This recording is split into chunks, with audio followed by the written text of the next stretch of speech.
আজকের পৃথিবীর সবচেয়ে আলোচিত এবং ঘটনাবহুল ভূখণ্ডসমূহের অন্যতম হলো সিরিয়া। একজন মুসলমানের কাছে মক্কা এবং মদিনার পরে তৃতীয় সবচেয়ে গুরুত্বপূর্ণ এবং পবিত্রতম ভূখণ্ড হলো সিরিয়া। কারণ রাসূল করিম সাল্লাল্লাহু আলাইহি সাল্লামের বহু তাৎপর্যপূর্ণ ভবিষ্যৎবাণী রয়েছে সিরিয়াকে কেন্দ্র করে। আজকের সিরিয়ার প্রাচীন এবং ঐতিহাসিক নাম ছিল শাম। এই শামকে কেন্দ্র করে যতগুলো বর্ণনা হাদিসের কিতাবসমূহে পাওয়া যায়, সেই শামের সীমানা অবশ্য আজকের সিরিয়া থেকে বেশ খানিকটা বিস্তৃত এবং বড় ছিল।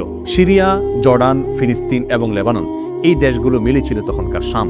অবশ্য তখনকার শামের সবচেয়ে প্রধান এবং বড় অংশ যেহেতু আজকের সিরিয়ায়, সেই জন্য সিরিয়াকেই সাধারণত শাম বলা হয়। শাম বা সিরিয়ার প্রধান এবং অন্যতম বৈশিষ্ট্য হলো যুগে যুগে আল্লাহ সুবহানাহু ওয়া তাআলার পক্ষ থেকে বিভিন্ন নবী রাসূল যে সারা পৃথিবীতে এসেছেন, তাদের সবচেয়ে বড় অংশ এবং সবচেয়ে বেশি সংখ্যক নবী রাসূল এসেছেন এই শাম বা সিরিয়া।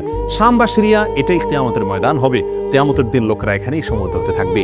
এর বাইরেও শাম বা সিরিয়া প্রসঙ্গে রাসূল করিম সাল্লাল্লাহু আলাইহি সাল্লামের আরো অনেক গুরুত্বপূর্ণ মন্তব্য এবং বক্তব্য রয়েছে। সামান্য কয়েকটি বক্তব্য আজ আপনাদের সম্মুখে আমরা পেশ করতে চাই। তার মধ্যে এক নম্বর হলো সহিহ বুখারীতে বর্ণিত হয়েছে, নবী আলাইহিস সালাম বলেছেন, লা তাযালু তায়ফাতুম মিন উম্মতি মানসুরিন লা ইয়াদুররুহুম মান খাযালাহুম হাত্তা তাকুমাস সাআ।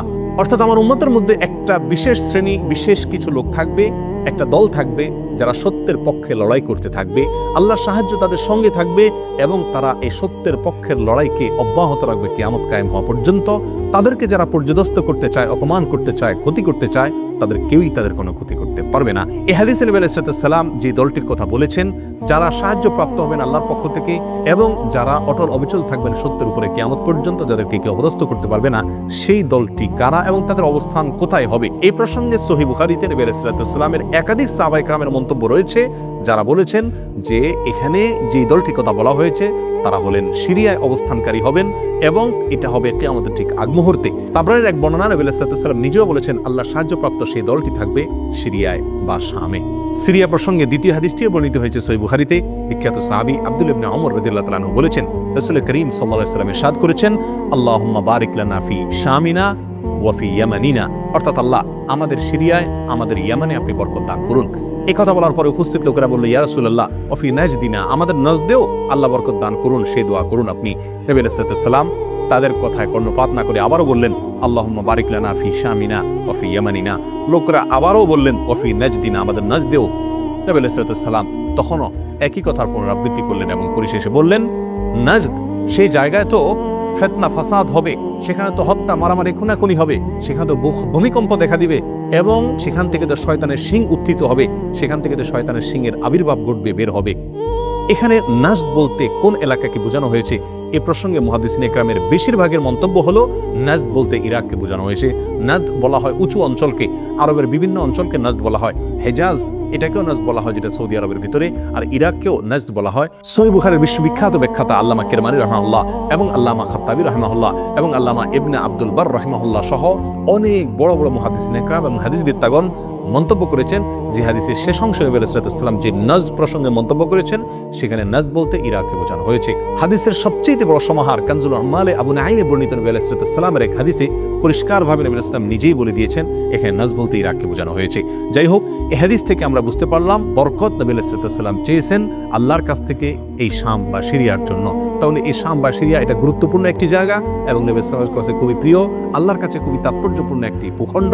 তৃতীয়ত যে হাদিসটি আমরা এই প্রসঙ্গে পেশ করতে চাই, সেটি বর্ণিত হয়েছে সুনানে আবু দাউদে এবং মুসনাদে আহমদে। নবী আলাইহিস সালাম থেকে বর্ণনা করেছেন আব্দুল্লাহ ইবনে হাওয়ালা রাদিয়াল্লাহু তাআলা আনহু, তিনি বলেন যে রাসূল করিম সাল্লাল্লাহু আলাইহি ওয়াসাল্লাম আমাকে বলেছেন, দেখো যখন তুমি দেখবে যে খেলাফত পবিত্র ভূমিতে অবতরণ করেছে, নেমেছে, এসেছে, প্রতিষ্ঠিত হয়েছে, তখন তুমি ধরে নিবে যে কিয়ামত খুবই সন্নিকটে এসে গেছে। এই হাদিসে নবী আলাইহিস সালাম পবিত্র ভূমিতে যে খেলাফত অবতরণ করলে কিয়ামত নিকটবর্তী এটা বোঝা যাবে বলেছেন। এখানে পবিত্র ভূমি বলতে তিনি কি বুঝিয়েছেন, এই ব্যাখ্যা প্রসঙ্গে প্রায় সকল মুহাদ্দিসিন ইকরামের অভিমত হলো নবী আলাইহিস সালাম এখানে সিরিয়াকে বুঝিয়েছেন। আগে এবং পরের আলোচনাকে পর্যালোচনা করলে সেটাই পরিষ্কার হয়ে যায়। সিরিয়া প্রসঙ্গে চতুর্থ যে হাদিসটা আমরা পেশ করতে চাই, সেটি সুনান তিরমিজিতে বর্ণিত হয়েছে। সেই হাদিস থেকে বোঝা যায় নবী আলাইহিস সালাম সিরিয়াকে গোটা মুসলিম বিশ্বের জন্য হৃৎপিণ্ড হিসেবে অভিহিত করেছেন, মন্তব্য করেছেন। তিনি বলেছেন, সিরিয়ার লোকেরা যখন খারাপ হয়ে যাবে, মন্দ এবং খারাপ দিক যখন সিরিয়ার লোকদেরকে গ্রাস করবে, ছেয়ে যাবে, তখন তোমরা ধরে নিবে পৃথিবীর কোনো জায়গায় আর কোনো ভূখণ্ডে মুসলমানদের মধ্যে আর কোনো কল্যাণ অবশিষ্ট নেই। অর্থাৎ হৃৎপিণ্ডের মতো সিরিয়ার মানুষের মধ্যে যখন পচন ধরবে, তখন গোটা দেহে, গোটা মুসলিম বিশ্বের মধ্যেই পচন তার আগেই ধরে গেছে, এটা পরিষ্কারভাবে বোঝা যাবে।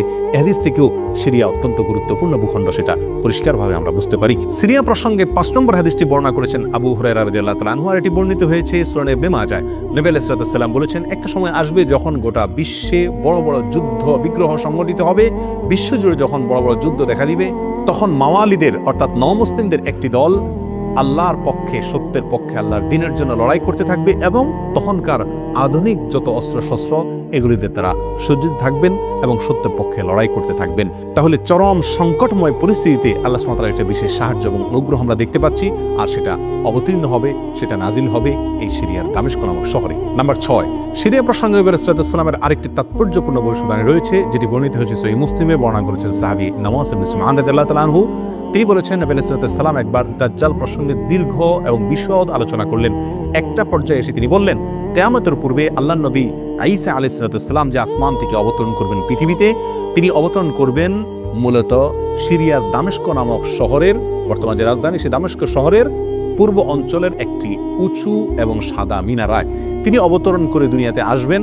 এসে সারা পৃথিবী জুড়ে তাণ্ডব চালানো দাজ্জালের বিরুদ্ধে তিনি লড়াই করবেন এবং সিরিয়ার এই লুদ নামক জায়গায় তিনি দাজ্জালকে হত্যা করবেন। একজন মুসলমানের কাছে যে সিরিয়ার ভূখণ্ডটি অত্যন্ত তাৎপর্যপূর্ণ তা পরিষ্কারভাবে হাদিসের মাধ্যমে ফুটে ওঠে। নাম্বার 7, তিরমিজি বর্ণিত এক হাদিসে আসছেন, নবী আলাইহিস সালাম ইরশাদ করেছেন, কিয়ামতের পূর্বে ইয়ামানের হাজরামাউত নামক শহরে সেখানে আগ্নোৎপাত দেখা দিবে, আগ্নেয়গিরি দেখা দিবে এবং সে আগুন মানুষকে ধাওয়া করতে থাকবে।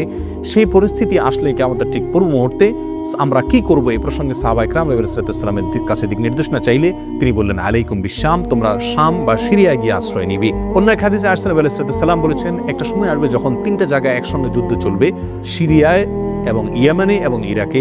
একজন সাহাবী প্রশ্ন করলেন, ইয়া রাসূলুল্লাহ, আমাকে ওই সময় আপনি কোন পক্ষের হয়ে লড়াই করার জন্য নির্দেশ করবেন? নবী আলাইহিস সালাম বলেছেন, তুমি শামের হয়ে অর্থাৎ সিরিয়ার হয়ে তুমি লড়াই করবে, আর যদি সিরিয়া হয়ে লড়াই করার সামর্থ্য তোমার না থাকে তাহলে ইয়ামানের পক্ষ তুমি অবলম্বন করবে। এই হাদিসে একেবারে পরিষ্কারভাবে সিরিয়ার গুরুত্ব এবং তাৎপর্য আমাদের কাছে ফুটিয়ে তুলছে। নাম্বার 8, মুসনাদে আহমদ সহ বহু হাদিসের কিতাবে বর্ণিত হয়েছে, কিয়ামতের পূর্বে যে আগ্নেয়গিরি দেখা যাবে, যে আগ্নোৎপাত দেখা দিবে, সে আগুন মানুষকে ধাওয়া করতে থাকবে এবং সারা পৃথিবীর মানুষকে ধাওয়া করতে করতে করতে একটা জায়গায় একত্রিত করবে, আর সেটি হলো সিরিয়া। নবী আলাইহিস সালামের ভাষায় আরদুল মাহশারি ওয়াল মানশার, অর্থাৎ সিরিয়াই হবে কিয়ামতের ময়দান।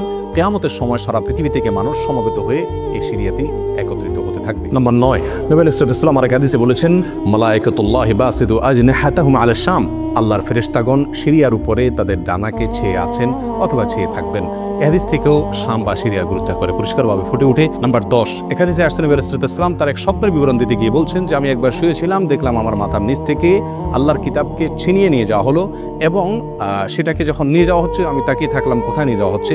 দেখলাম যে একটা আলোক রশ্মি চলে যাচ্ছে এবং যেতে যেতে সিরিয়ার ভূমি পর্যন্ত সেটা চলে গেল এবং সেখানে গিয়ে অবতরণ করলো।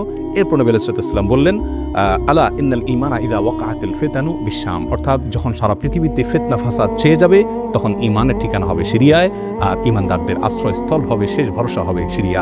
সম্মানিত ভাই বন্ধুগণ, এই হাদিসগুলো থেকে পরিষ্কারভাবে ফুটে উঠলো যে মক্কা মদিনার চাইতেও ঘটনাবহুল হবে কিয়ামতের পূর্ব মুহূর্তে শাম বা সিরিয়া নামক ভূখণ্ড। আর সে শাম এবং সিরিয়াতে আজকে জুলুমের স্টিম রোলার চলছে। সারা পৃথিবীর সবচাইতে বড় কসাইখানায় পরিণত হয়েছে শাম বা সিরিয়া। এখানকার নিরীহ নারী, পুরুষ, শিশু, সাধারণ মানুষ আজ তাদের রক্ত সম্পূর্ণ হালাল মনে করা হচ্ছে। ত্রিমুখী বা চতুর্মুখী লড়াইয়ে আজ সেখানকার মানুষ বলির পাঁঠা হয়ে গেছে। সারা পৃথিবীর সবচেয়ে বড় কসাইখানায় পরিণত হয়েছে।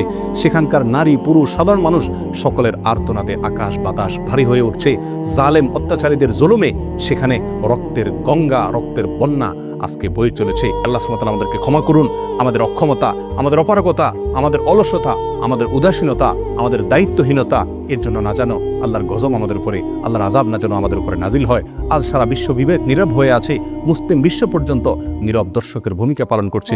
আপনার আমার মতো সাধারণ মানুষ আজকের বিশ্ব ব্যবস্থা আমাদের হাত পাকে একরকম বেঁধে রেখেছে, আমরা তাদের পাশেও দাঁড়াতে পারছি না। অতএব কমপক্ষে আল্লাহর কাছে দোয়া করি, আল্লাহ আমাদের অক্ষমতাকে ক্ষমা করুন, আল্লাহ তাদের সাহায্য করুন, তাদের সহযোগিতা করুন। জালেমদের কালো হাতগুলোকে আল্লাহ সুবহানাহু ওয়া তাআলা ভেঙে চুরে চুরমার করে দিন। প্রিয় বন্ধুগণ, নিরাশ হওয়ার কোনো কারণ নেই। সিরিয়ার মানুষদের দিয়ে আল্লাহ সুবহানাহু ওয়া তাআলা অনেক বড় খেদমত দিবেন। হয়তো তাদের পরীক্ষা চলছে, আল্লাহ সাহায্য ইনশাআল্লাহ অচিরেই আসবে। আল্লাহ সাহায্য তাদের সঙ্গে আসুক এবং সকল প্রকার জালিমদেরকে আল্লাহ সুবহানাহু ওয়া তাআলা ধ্বংস করুন, সেই দোয়া আল্লাহ সুবহানাহু ওয়া তাআলার কাছে আমরা রাখি। ওয়া আখিরু দাওয়ানা আলহামদুলিল্লাহি রাব্বিল আলামিন। আসসালামু আলাইকুম ওয়া রাহমাতুল্লাহি ওয়া বারাকাতুহু।